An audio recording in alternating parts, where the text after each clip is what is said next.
futuros fantasmas. Eu sou a Marcelete, seja bem-vindo para mais um vídeo. E esse vídeo vai ser um pouquinho diferente hoje, porque eu fiquei muito frustrada com o meu próprio calendário de vídeos, porque eu tava demorando muito para conseguir realizar tudo, porque é muita coisa que eu escrevo, gravo e edito toda hora. E esse vídeo específico já tava para ser feito faz quase 3 meses desde que eu vi esse desenho quando estreou e eu não queria mais adiar ele. Então ele vai ter uma maneira bem mais simples de ser feito, que talvez eu repita algumas vezes. Tudo vai depender da recepção desse vídeo, né? Então, enfim, eu queria falar hoje um pouco sobre a mais nova animação brasileira, independente, que estreou no YouTube em outubro do ano passado, outubro de 2025, que se chama O Fantástico Pós-Vida com Ectoplasma. Aliás, um excelente nome pro protagonista, vou te falar. Ectoplasma, eu achei genial. Enfim, é um episódio piloto, então ainda não tem muito conteúdo para essa animação, mas mesmo assim eu achei muito bom. É um desenho animado que foi produzido e lançado pelo Fumble Studio, que é um estúdio de animação independente, de animação 2D, que é aqui do Brasil, embora às vezes poste vídeos em inglês também, que pelo que eu dei uma fuçada na história desse estúdio, parece que eles costumam só normalmente fazer pequenos curtas de animação ou comerciais e animações mais curtas para agências terceirizadas e coisas assim, mas aí eles fizeram esse desenho, até onde eu sei, numa primeira tentativa de realmente fazer uma série independente de desenho animado para ser comercializada como um projeto pessoal do estúdio mesmo. O que eu achei uma coisa muito foda, né? Porque, obviamente, né? Eu sou brasileira, eu adoro animação, então é claro que eu quero que animações independentes do Brasil façam sucesso, mas esse desenho eu realmente gostei por causa do tema dele, né? O Fantástico Poesia conta a história de um fantasma chamado Ectoplasma que tenta produzir, né, um curta-metragem, uma espécie de documentário fictício de uma mansão que, por acaso, por algum motivo, essa mansão é assombrada por diversos fantasmas que, por algum motivo ou outro, morreram naquela casa ou perto daquela casa. E ele quer fazer um documentário para mostrar para as pessoas vivas que ser um fantasma, né, que ser um morto não é tão ruim assim. Como se ele quisesse mostrar que a morte não precisa ser tão assustadora, tão indesejada. E meio para normalizar os fantasmas, eu acho. E bem no meio, quando ele tá gravando o comercial, por acaso, um dos técnicos da gravação, o cara do som, literalmente, esse é o nome dele durante o episódio inteiro, o cara do som. Então esse cara do som sofre um acidente durante a gravação do documentário e acaba morrendo, o que significa que ele vira um fantasma dentro da mansão enquanto o documentário sobre os fantasmas da mansão está sendo gravado. Momento propício, né? Então o episódio segue o Ectoplasma e o cara do som, enquanto o Hector tenta apresentar para esse novo fantasma como são as coisas nessa mansão mal assombrada. Sinopse é muito bonitinha, né? Parece ser uma história bem interessante. Eu não acho que seja voltado exclusivamente para criança, né? Apesar do estilo de animação mais simplesinho, mais bonitinho, como normalmente são um desenho para criança. Pelo menos eu acho, né? Que parece que é um desenho para todas as idades. As crianças vão gostar por causa da aparência bonita e fofa da animação, e os adultos vão ser quem vai mais se interessar pelo o assunto, né? Que é um pouquinho mais sério, um pouquinho mais pesado. É um desenho que, embora de maneira mais humorística, mais cômica, é um desenho que fala sobre morte, basicamente, né? E sobre o horror existencial inerente, né, da morte. Que é você nunca mais falar com os seus parentes, nunca mais falar com seus amigos, ficar preso pelo resto da eternidade numa forma de fantasma que você não consegue controlar e, por algum motivo, você tem que ficar preso numa mansão assustadora. Eu achei um roteiro bem legal, uma história muito boa. Se eu tivesse que apontar um defeito, eu não quero dar muito spoiler aqui, então não vou entrar muito na história, mas se eu tivesse que pôr um defeito, é que eu acho que pareceu que a história meio que não balanceou muito sobre os temas que queria falar. É meio como a história era pra ser sobre o cara do som ou sobre o ectoplasma. Isso que eu achei que ficou meio confuso na história, mas de novo, é porque é só um episódio piloto e ele também foi um pouquinho mais curto do que normalmente os episódios de um desenho costumam ser, então eu acho que talvez tenha sido meio que por falta de tempo que não teve esse balanceamento. Mas fora isso, eu acho que a história é bem legal. Principalmente porque eu gosto muito, né, de terror existencial, horror psicológico.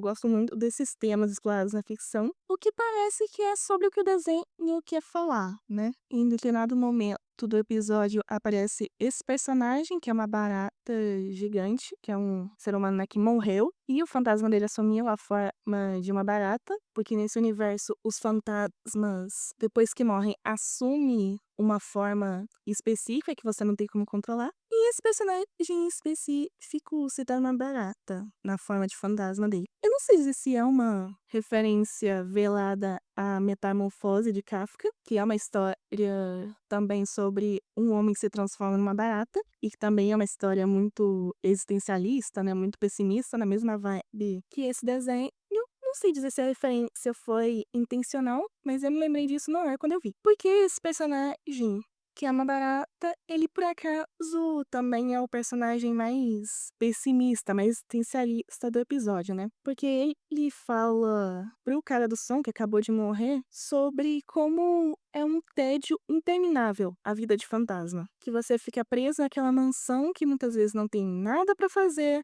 e você só fica preocupado em como vai passar o resto da eternidade preso com vários outros personagens bem loucos das ideias e sem poder sair da mansão. Então é um desenho especificamente feito, eu acho, pra causar essa espécie meio que de terror existencial, terror psicológico, que é não só a ameaça da morte, né? É mais do que a ameaça da morte. Eu diria que, tipo, a ameaça de uma vida que não vale meio que ser vivida. Entende? É tipo uma vida tão chata, tão sem propósito, tão sem objetivos, tão vazia, que é como se fosse uma morte em vida, né? Pelo menos é assim que eu interpreto. É que a vida como fantasma, apesar do ectoplasma tentar fazer parecer como se fosse uma coisa boa, uma coisa a não ser temida pelos vivos, não é tanto a questão do medo de você morrer, do medo de você deixar de existir. É que a morte, nesse sentido, você viver como fantasma, ela leva a uma vida tão chata que é quase como se você preferisse deixar de existir do que ficar vivendo a eternidade sem nada pra fazer. E o personagem do Ectoplasma, que é um personagem bem curioso, eu acho, ele parece que meio que tenta fazer disso o objetivo dele, né? Tentar fazer com que o pós-vida, essa vida como fantasma, não seja tão ruim, tão estigmatizada entre os vivos. Mas ainda assim, o episódio faz parecer que, na verdade, é ele que é meio que o doido que não aceita que realmente viver como um fantasma é horrível. Então eu acho que se eventualmente esse desenho acabar virando realmente uma série, né, que é o que parece que o pessoal do estúdio tá tentando fazer, se tiver um segundo episódio, né, parece que o objetivo da série meio que é esse, que é enquanto o cara do som se acostuma com o pós-vida, se acostuma a viver como um fantasma, o ectoplasma tenta mostrar que ser um fantasma não é tão ruim quanto parece. O que pode ou não ser ajudado, né, auxiliado pelo cara do som, né, dependendo se o cara do som realmente aceitar essa vida ou acabar se desesperando também. Além da história, eu diria que um ponto alto nesse desenho foi, claro, a animação e a arte, né? Os cenários de todo o desenho, o cenário da mansão, o cenário da cidade, são muito bonitos. E os designs de personagem, eu acho que eles conseguiram atingir essa particularidade nos designs de personagem de animação, que eu acho que é bem difícil de chegar, né? Porque a animação é difícil porque você precisa fazer um design bom, um design interessante, um design que que as pessoas consigam achar atraente pra ver, mas ao mesmo tempo eles também precisam ser fáceis de trabalhar na animação, né, um desenho que seja fácil de desenhar, porque você vai desenhar na animação 2D, né, na animação frame a frame, você vai desenhar esse personagem, tipo, 200 vezes num dia. Então precisa ser uma coisa fácil, uma coisa rápida de você desenhar. E eu achei que nesse quesito a série arrasa, simplesmente. Todos os personagens têm seu próprio visual, né, sua própria identidade, são feitos inclusive de formas muito distintas, né, tipo aqueles desenhos onde cada personagem tem a mesma cara, cada personagem tem sua própria identidade, suas próprias cores, suas próprias formas. Dificilmente você diria que são desenhos repetitivos, mas ao mesmo tempo eles são expressivos, mas também são fáceis de desenhar, são simpáticos, são tipo um desenho que você bate o olho e reconhece, né? São desenhos reconhecíveis. Então eu achei um design muito bonito. A animação também é tipo, cara, só assistindo pra você entender o quanto é boa também. Alguns detalhes em particular que eu achei surreais na animação, né? Na qualidade de animação, é o fato de que um dos personagens principais, que é o cara do som, né, ele sempre tem meio que esse efeito de ficar meio que mexendo a cauda, que eu imagino que deva ser muito difícil de fazer, porque a cada frame você precisa desenhar essa cauda se mexendo, mesmo inclusive quando o personagem tá parado. Tipo, quando o personagem não tá se mexendo, dá pra perceber que a cauda dele, que ele meio que tem essa cauda meio que como se fosse de um gênio, né? E isso foi um detalhe que eu achei muito legal, porque dá pra ver que é animado frame a frame, porque se você comparar cenas diferentes, dá pra ver que o movimento não é igual, é um movimento diferente. Ou seja, eles não só, tipo, animaram uma vez e ficaram fazendo um loop com esse mesmo movimento que já estava animado, eles realmente animaram frame a frame. E é complexo, cara, porque dá pra ver que se mexe toda vez que o personagem tá na tela, mesmo quando o personagem tá parado. Então eu imagino que deveria ser muito difícil animar esse detalhe. E também outro detalhe que eu adorei é que cada um dos personagens meio que tem um brilho muito sutil ao redor deles, e o brilho é de uma cor diferente em cada personagem. Isso também, tipo, eu imagino que deve ser muito mega difícil de fazer, deve ser tipo um tempão na pós-produção fazendo esse efeito em cada frame, em cada personagem e com uma cor diferente, cara. É tipo, é uma coisa tão sutil, mas que deu tão mais personalidade, tão mais cor, tão mais brilho, literalmente, né, pros personagens. E eu imagino que deva ter sido muito difícil de fazer. Eu realmente dou meus parabéns pra esse estúdio. Esse estúdio fez um trabalho excelente com animação. Eu realmente tiro meu chapéu pra eles, porque eu achei muito bonito. É simples, mas é bonito, né? Porque também eu acho que tem muitas animações hoje em dia, né, que meio que pra tentar chocar tem um estilo de arte muito complicado, né? Uma animação muito difícil. Mas essa série tem um estilo que é, tipo, bem simples, né? O que pra mim, eu pessoalmente gosto mais. É um estilo, uma vibe menos é mais, que eu prefiro mil vezes do que um estilo de arte ultra mega complicado, que eu acho que combinou muito com a história. Os designs de personagens, os designs de cenário, meio que fizeram muito bem esse papel de trazer a história que eles queriam contar, uma história, acho que meio assustadora e meio cômica também. Fez um bom papel esse estilo de arte de trazer essa história específica à vida. Uma última coisa que eu queria falar é que uma referência que eu achei muito legal é que o Ectoplasma, em determinado momento, tenta fazer um merchan dele mesmo ali no meio do documentário que já é dele, né? E ele tenta fazer uma propaganda para um livro que ele escreveu, que é um livro chamado Memórias Póstumas de Ectoplasma, que é uma óbvia referência, né, a Memórias Póstumas de Brás Cubas, um livro famoso do Machado de Assis, né, um dos maiores escritores do Brasil, um escritor que eu amo de paixão. E eu achei essa referência muito legal, não só porque, tipo, um livro super mega importante da história do Brasil, e que também é muito bom, e que é legal ver pessoas valorizando a cultura brasileira assim, né? Principalmente se tratando de uma animação indie brasileira. Mas eu também acho que foi uma referência muito inteligente, porque se você já leu esse livro, os temas do livro batem muito bem com os temas desse desenho. Porque Memórias Póstumas de Brás Cubas é a história meio que um fantasma um defunto, né, um cara que já morreu, de alguma forma ele escreve esse livro para falar sobre a própria vida.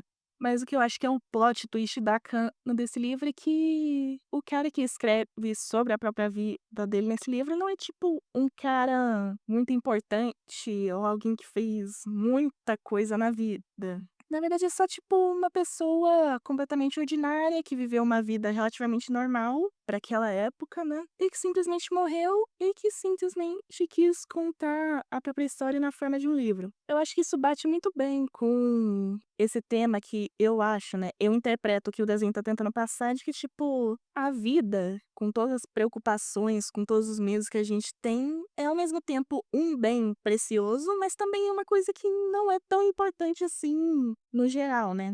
No grande esquema das coisas, no grande esquema do universo. Não nesse sentido mais pessimista de que, tipo, a sua vida não importa, porque algum dia você vai morrer, mas no sentido de que, tipo, você não tem que se preocupar tanto em ser o melhor nas coisas ou em ser uma pessoa mais importante, porque pondo o universo em perspectiva, cada ser humano não importa, cada ser humano é insignificante perante o universo. Então, não faz sentido você querer tanto se tornar uma pessoa importante ou ficar frustrado porque você sente que não é tão importante, porque no final das contas, a vida é só pra viver, né? Já dizia Gonzaguinha. A razão de estar vivo é só estar vivo, é só viver. E é só viver até um dia a morte conseguir te pegar e ou você se transformar num fantasma ou seja lá o que acontece depois da morte, né. Esses foram meus pensamentos sobre a animação em si, né, sobre o que significa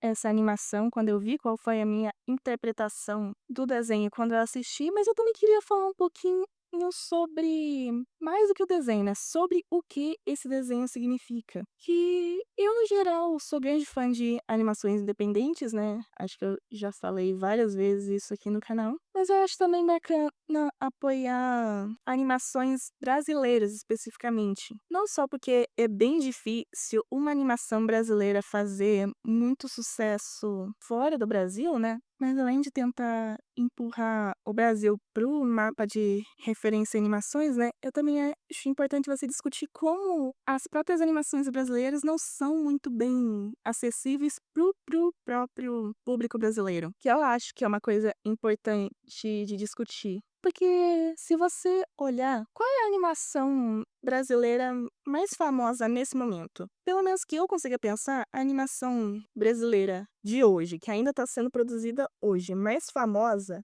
no geral, é Irmão do Jorel. Mas eu fui procurar sobre Irmão do Jorel, né, que é um desenho brasileiro do Copa Studios, que é um estúdio brasileiro também, que é o primeiro e até hoje o único desenho brasileiro do catálogo da Cartoon Network, que a gente, tipo, sabe que é uma das maiores produtoras de desenho animado do mundo. Mas ainda assim, até onde eu vi, ela só tá disponível realmente no que é tipo um canal de TV fechado, num país onde a maioria das pessoas simplesmente não consegue pagar TV a cabo ou não consegue pagar streaming. O que é uma coisa triste, né? Mas na real é verdade. A gente vive num país onde, tipo, metade das pessoas não tem dinheiro pra lazer básico, pra acesso à cultura básico. Metade do país onde não tem acesso, às vezes nem sequer por dinheiro, mas simplesmente não tem acesso por razões geográficas mesmo, à internet. Que eu acho uma coisa muito triste, então acho que é especialmente importante apoiar projetos de cultura brasileira, porque no geral,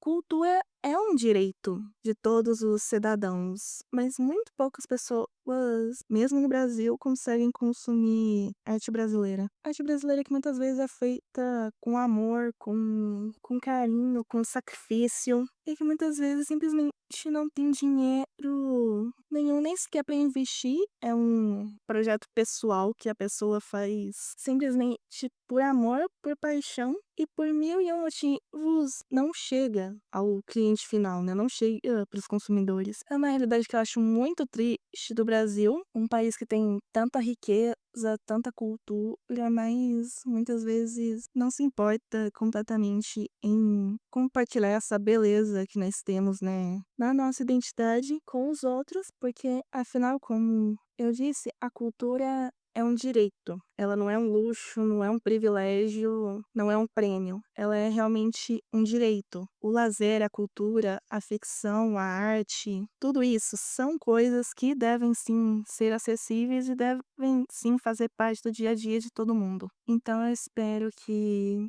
os projetos independentes, a arte independente possa ajudar a tornar a cultura um pouquinho mais acessível e que juntos, nesse ciclo, cada um de nós, seja como criadores, seja como consumidores, ou só simplesmente como apoiadores, a gente consiga transformar o mundo num lugar um pouquinho mais bonito através dessa forma mágica de arte, né, que é a animação. E por hoje é só. Eu espero que vocês estejam curtindo esse vídeo. Muito obrigada de coração por assistir até aqui. E se quiser ajudar, se puder me ajudar, se inscreva no canal e ative o sininho para assistir mais vídeos. Compartilhe, escreva um comentário e aí deixa o like para ajudar. E um último aviso, sai vídeo novo todo domingo às 10 horas da manhã. E shorts dia sim, dia não. E até nos vemos de novo na semana que vem, nesse mesmo canal, nesse mesmo horário. Moça Nerd desliga. Tchauzinho!